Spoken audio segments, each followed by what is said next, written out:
জয় শ্রীকৃষ্ণ, রাধে রাধে। তো ভক্তবৃন্দগণ, আজকের ভিডিওটি রয়েছে 2025 সালের 16ই ডিসেম্বর মঙ্গলবার পালিত হয়েছে বছরের শেষ সফলা একাদশী। যে সকল কৃষ্ণ ভক্তরা এই সফলা একাদশী ব্রতটি পালন করবেন, তাদের সম্পূর্ণ আচারবিধি মেনে যদি এই সফলা একাদশী ব্রতটি পালন করতে পারেন, তাহলে অবশ্যই ভগবান শ্রীকৃষ্ণের অপার আশীর্বাদ লাভ করতে পারবেন। কিন্তু বেশ কয়েকটি নিয়ম পালন করে 16ই ডিসেম্বর মঙ্গলবার এই সফলা একাদশীর ব্রতটি পালন করতে হবে। যদি আপনারা পালনের সময় এই ভুল বা এই কয়েকটি খাবার যদি গ্রহণ করেন, তাহলে ব্রতের কোনো পূর্ণ ফলাফল পাওয়া যাবে না। তাই বিশেষ করে সতর্কতার মাধ্যমে 16ই ডিসেম্বর মঙ্গলবার অবশ্যই সফলা একাদশীর ব্রতটি পালন করুন। এই সফলা একাদশীর ব্রতটি পালন করতে হলে আপনাদেরকে বেশ কয়েকটি নিয়ম পালন করতে হবে। মনে রাখবেন, এই সফলা একাদশীর দিন কোন কোন খাবার খাওয়া এড়িয়ে চলতে হবে আপনাদেরকে। কারণ হিন্দু শাস্ত্রে বর্ণনা করা হয়েছে যে বছরের যতগুলো ব্রত রয়েছে তার মধ্যে সর্বশ্রেষ্ঠ ব্রত হচ্ছে এই পবিত্রতম একাদশী। তাই যে সকল ভক্তরা এই পবিত্রতম সফলা একাদশী ব্রতটি পালন করবেন, তারা সঠিক নিয়মে এই ব্রতটি পালন করলে অশ্বমেধ যজ্ঞের বাজপেয় পূর্ণ লাভ পাওয়া যায়। বিশেষ করে মনে রাখতে হবে, এই একাদশী চলমান আপনারা কোন কোন খাবার ভুলেও গ্রহণ করবেন না এই শুভ দিনটিতে। তো অবশ্যই ভিডিওটি আপনারা শুরু থেকে শেষ পর্যন্ত ভক্তি সহকারে শ্রবণ করবেন। 2025 সালের 16ই ডিসেম্বর মঙ্গলবার পালিত হয়েছে পবিত্রতম এই সফলা একাদশীটি। যে সকল কৃষ্ণ ভক্তরা এই সফলা একাদশী ব্রতটি পালন করবেন, তাদের সঠিক নিয়ম ও আচারবিধি মেনে এই দিনটিকে অতিবাহিত করতে হয়, নইলে ব্রতের কোনো পূর্ণ ফলাফল পাওয়া যায় না। তাই বিশেষ করে মনে রাখবেন, এই উপবাস বা ব্রতটি পালন করতে হলে কিভাবে ব্রতটি পালন করবেন এবং কোন কোন খাবার এই শুভ দিনে একেবারে গ্রহণ করা উচিত নয়, অর্থাৎ এড়িয়ে চলা উচিত। সফলা একাদশী, যাকে পৌষ কৃষ্ণ একাদশী বলা হয়, একটি পবিত্র দিন যখন ভগবান নারায়ণের উপাসনা করা উচিত, কারণ তিনি হলেন শাসক দেবতা। উপবাস পালন করে এটি করা উচিত। ভগবান শ্রীকৃষ্ণের মতে যে কেউ একাদশী কঠোরভাবে পালন করতে পারে, সে তার প্রিয় হয়ে ওঠে। এদিনে একজন ভক্তকে সঠিক নিয়ম, পরিস্থিতি এবং স্থান অনুসারে তাজা ফল উৎসর্গ করে ভগবানের উপাসনা করতে হবে। ভক্তদের অবশ্যই ভগবান পরম পুরুষোত্তম রূপে ঈশ্বরের উপর ধ্যান করতে হবে। তারা একাদশীর মহিমান্বিত দিনে ধূপ, ঘি, প্রদীপ এবং অন্যান্য সুগন্ধি উৎসর্গ করতে পারেন। পবিত্রতম একাদশী ব্রাহ্মণ্য পুরাণে ভগবান শ্রীকৃষ্ণ রাজা যুধিষ্ঠির মধ্যে একটি শ্লোক রয়েছে, যা সফলা একাদশীর গুরুত্ব ব্যাখ্যা করা হয়েছে। পৌরাণিক গ্রন্থ অনুসারে যে ভক্ত সফলা একাদশীতে কঠোর পবিত্র উপবাস রাখেন, তিনি 100টি রাসযজ্ঞ সহ মোট 1000টি অশ্বমেধ যজ্ঞ করেন। তার চেয়ে বেশি সুবিধা পান বলেই মনে করা হয়। ভগবান শ্রীকৃষ্ণ বলেছেন, যে কেউ এই কাহিনী শুনবে, অর্থাৎ এই পবিত্রতম সফলা একাদশীর ব্রতকথাটি শুনবে, সে রাসযজ্ঞ পাবে। আর যে ব্যক্তি সফলা একাদশীর দিনে বা রাতে তার নামের কীর্তন করবে, সে গত 500 বছরের পৃথিবীর তপস্যার ফল পূর্ণ লাভ করতে পারবেন। এক বছরেই মোট 24টি একাদশী পালিত হয়। এই একাদশী উপবাস পালন করলে ভগবান বিষ্ণুর বিশেষ আশীর্বাদ লাভ অর্জন করতে পারে। একটি ভক্ত এই দিনে সম্পূর্ণ আচার অনুষ্ঠানের সঙ্গে ভগবান বিষ্ণুর আরাধনা করলে জীবনে সুখ সমৃদ্ধি লাভ করতে পারেন সকল ভক্তরা। একাদশীতে বিশেষ করে মনে রাখবেন, সঠিক নিয়ম আচারবিধি মেনে এই দিনটিকে অতিবাহিত করতে হবে। বিশেষ করে মনে রাখতে হবে যেদিন আপনারা অর্থাৎ 16ই ডিসেম্বর মঙ্গলবার এই সফলা একাদশীর পুজোর দিন বা সফলা একাদশীর ব্রতের দিন অবশ্যই আপনাদেরকে ব্রহ্ম মুহূর্তে ঘুম থেকে উঠে অবশ্যই পবিত্র নদীতে স্নান করতে হবে। যদি পবিত্র নদীতে স্নান না করতে পারেন তাহলে অবশ্যই বাড়িতে 1 বালতি জলে সামান্যটুকু গঙ্গা জল, তার সাথে হলুদ, তার সাথে 3টি তুলসী পাতা মিশ্রণ করে বা যোগ করে আপনারা স্নান করবেন। স্নান করার সময় ওম নমো ভগবতে বাসুদেবায় নমঃ এই মন্ত্রটি অবশ্যই জপ করতে করতে আপনাদেরকে স্নান করতে হবে।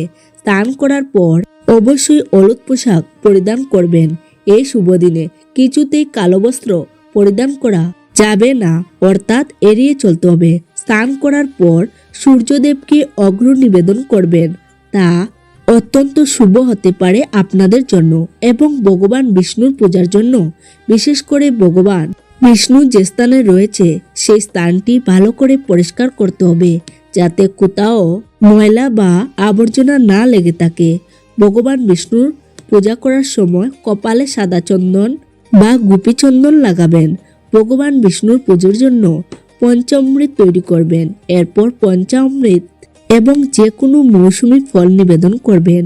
সকালে অবশ্যই ঘির প্রদীপ প্রজ্বলন করবেন, যা জ্বালিয়ে উপবাস করে পুজো প্রার্থনা করবেন এবং একাদশী উপবাস ব্রতটি পাঠ করতে হবে।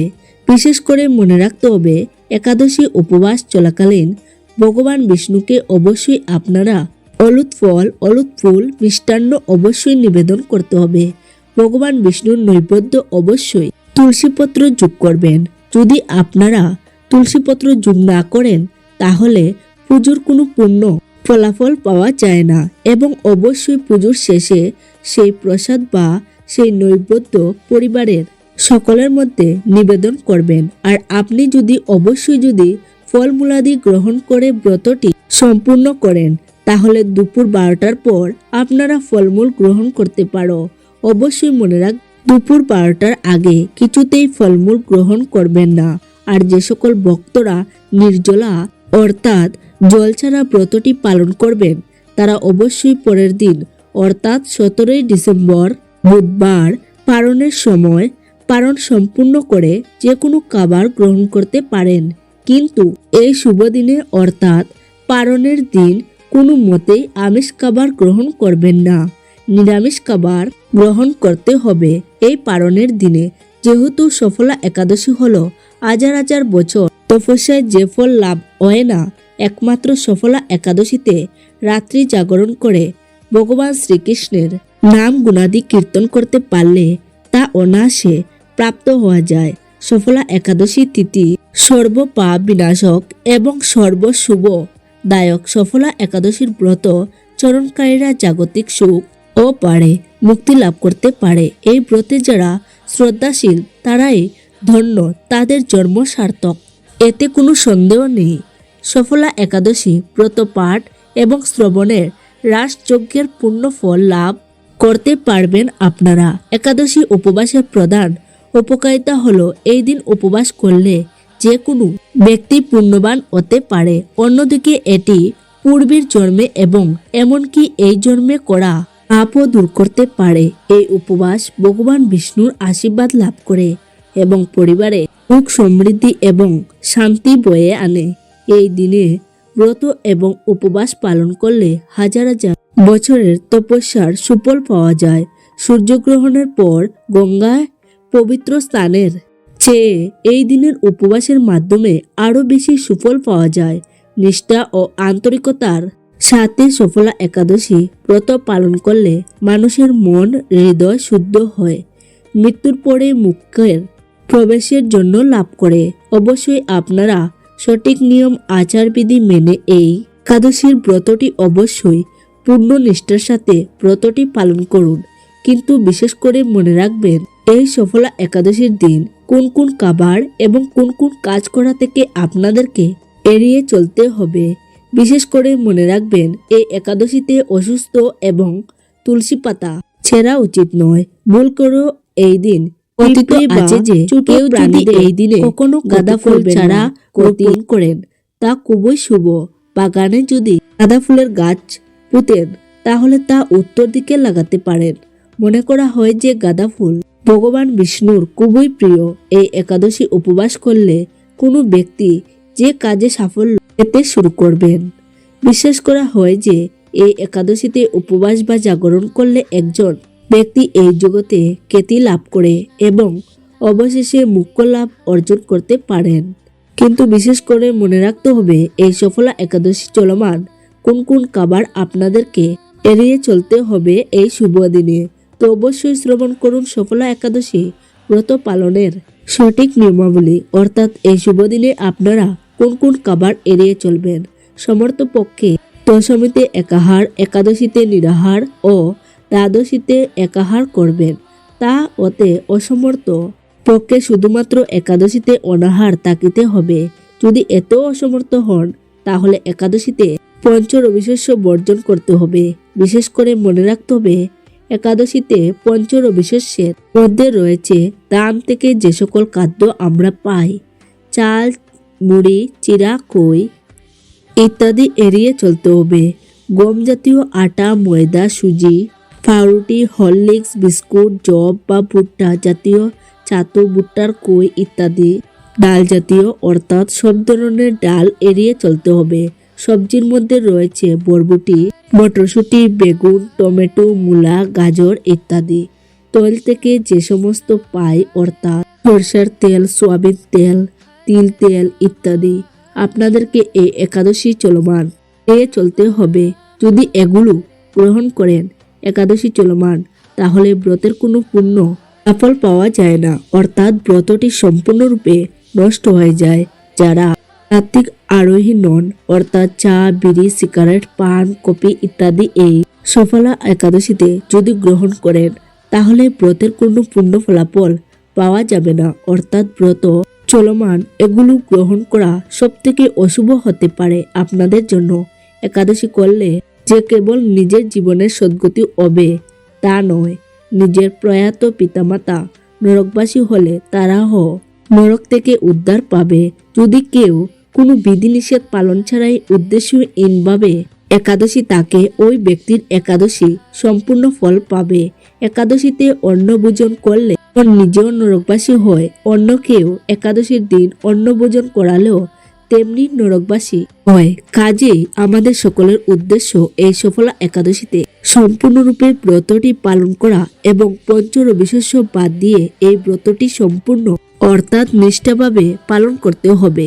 তবে একাদশীর পূর্ণফল আপনারা অর্জন করতে পারবেন। তো অবশ্যই আপনারা শ্রবণ করলেন এই সফলা একাদশীর দিন কোন কোন খাবার আপনাদেরকে এড়িয়ে চলতে হবে।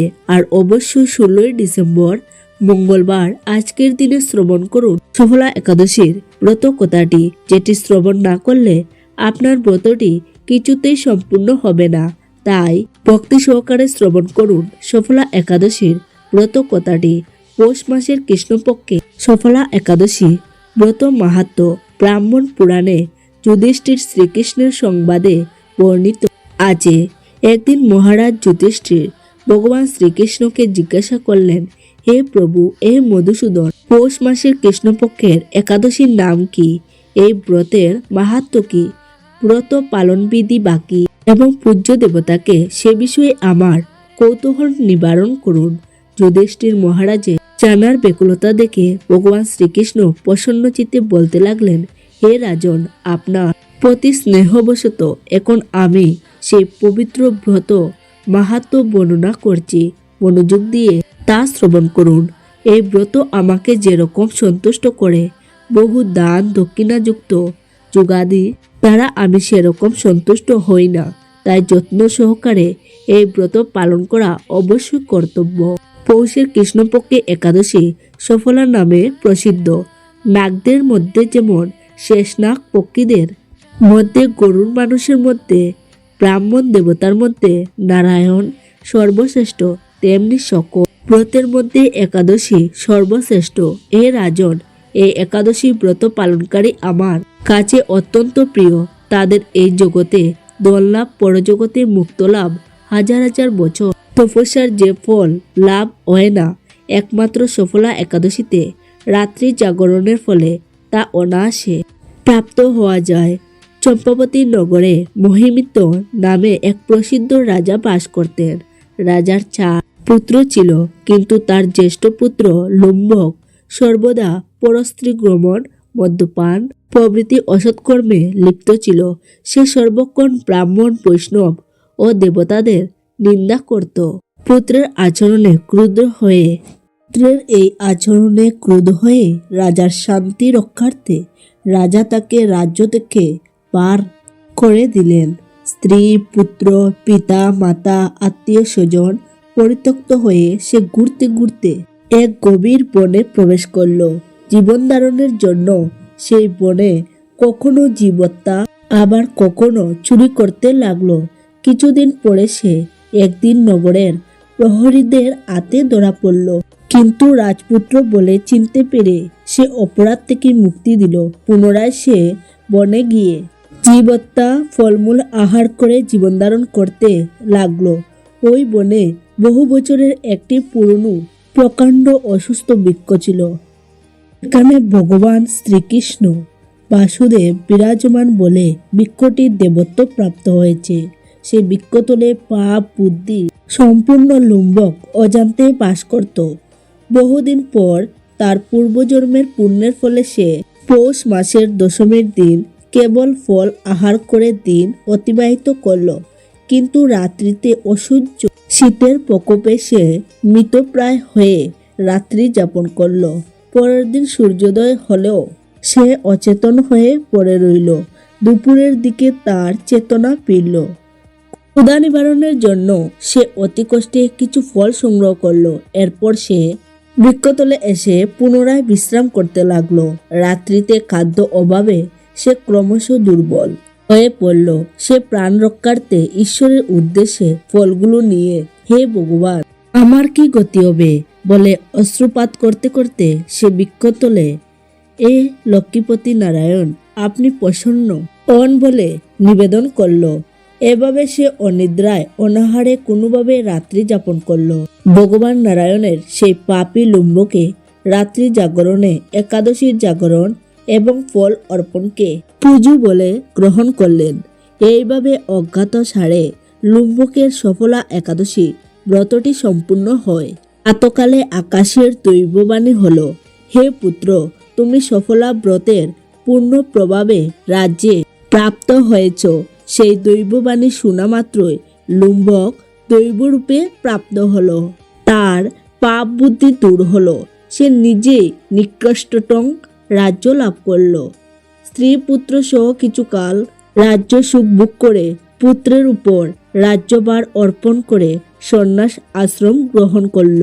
অবশেষে মৃত্যুকালে সে সুখীন নির্ভয়ে ভগবানের কাছে ফিরে গেল। হে মহারাজ, এইভাবে সফলা একাদশী যিনি পালন করেন তিনি জাগতিক সুখও পরে মুক্ত লাভ করেন। এই ব্রত যারা শ্রদ্ধাশীল তারাই ধন্য, তাদের জন্ম সার্থক, এতে কোনো সন্দেহ নেই। এই ব্রত পাঠ ও শ্রবণে রাজ সুযোগের ফল লাভ পূর্ণ হবে। তো অবশ্যই আপনারা শ্রবণ করলেন। 16ই ডিসেম্বর মঙ্গলবার এই সফলা একাদশীর ব্রত কথাটি। এই ব্রত পালন কিভাবে করবেন, কোন কোন খাবার ভুলেও এই শুভ দিনে খাওয়া উচিত নয়, যেগুলো খাবার গ্রহণ করলে আপনার ব্রতের পুণ্যফল কিছুতেই অর্জন করতে পারবেন না। তো এই ছিল আজকের ভিডিও। আর ভিডিওটি যদি আপনাদের ভালো লেগে থাকে তাহলে একটি লাইক করবেন আর আপনজনদের সাথে শেয়ার করতে ভুলবেন না। সবাই ভালো থাকুন, সুস্থ থাকুন। দেখা হবে পরবর্তী ভিডিওতে। নমস্কার, ধন্যবাদ।